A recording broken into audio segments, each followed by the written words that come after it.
Perdu pour perdu, le président du Barça décide de déplacer la bataille sur le terrain juridique, annonçant vouloir porter plainte contre le PSG auprès de l'UEFA pour concurrence déloyale.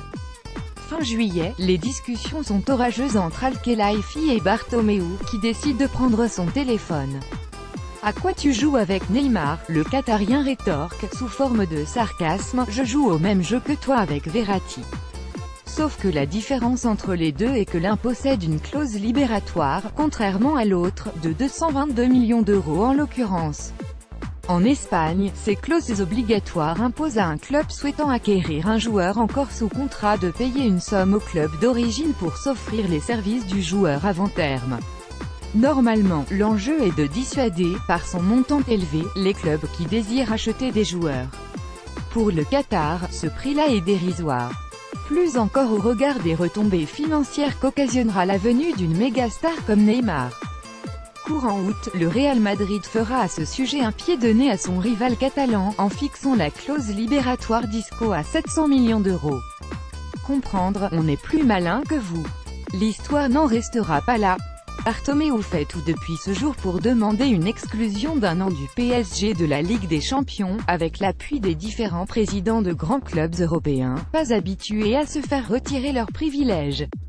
Nasser Al-Khelaifi n'en a cure. Il ne va surtout pas endiguer ses rêves. Le président du PSG a du mal à se défaire de son sourire, et confie à un ami proche 4 choses. Neymar va signer un contrat de 5 ans, 1 en option. L'accord est conclu. Le PSG négocie encore avec le ministre du Budget, Gérald Darmanin, par rapport aux taxes françaises. Il s'agit du seul réel obstacle du dossier. Le club temporise pour rester dans les clous du fair-play financier. Il faut que la France fasse un geste, selon le président parisien, qui fait des paraboles. On va se battre jusqu'à la victoire. Le Qatarien dévoile aussi qu'à ce moment-là, Philippe Coutinho, le meneur de jeu de Liverpool, désire venir dans le club parisien avec son ami Neymar. Mais que ce ne sera pas possible, ça fera trop de Brésiliens, sinon, rigole le président du PSG. En réalité, il veut à tout prix recruter Mbappé, qui souhaite venir à Paris après avoir longtemps préféré rester à Monaco. Neymar et Mbappé, pas un des deux. Le PSG veut les deux. Former un duo galactique. Créer un fantasme. Rêver plus grand. Pour de vrai, cette fois. Nasser est tellement bercé par les étoiles, qu'il oublie même de répondre à son capitaine, Thiago Silva, sur WhatsApp.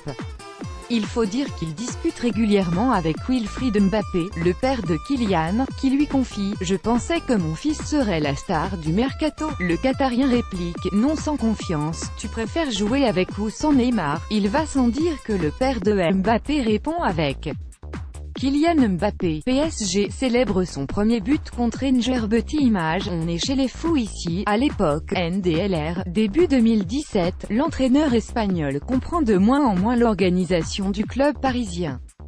Il grogne en interne, demande à Nasser Al-Khelaifi, un véritable patron à la tête de la direction sportive. L'effectif évolue dans une sorte d'anarchie. La responsabilité n'est nulle part. Pendant 1 an, le Basque demande explicitement que le vestiaire soit sanctuarisé. Sans que sa demande aboutisse. À chaque fin de match au Parc des Princes, des dizaines de personnes débarquent dans un vestiaire aux airs d'aérogare. Rentre qui veut. Prend des selfies qui le souhaitent. Au début des entraînements, 30 personnes circulent parfois dans les couloirs du camp des loges. C'est comme ça, ici, explique-t-on à Emery, qui se bat toute l'année dans le vide pour lutter contre ses mauvaises habitudes. Le PSG est un club de capricieux. Les joueurs ont trop de latitude.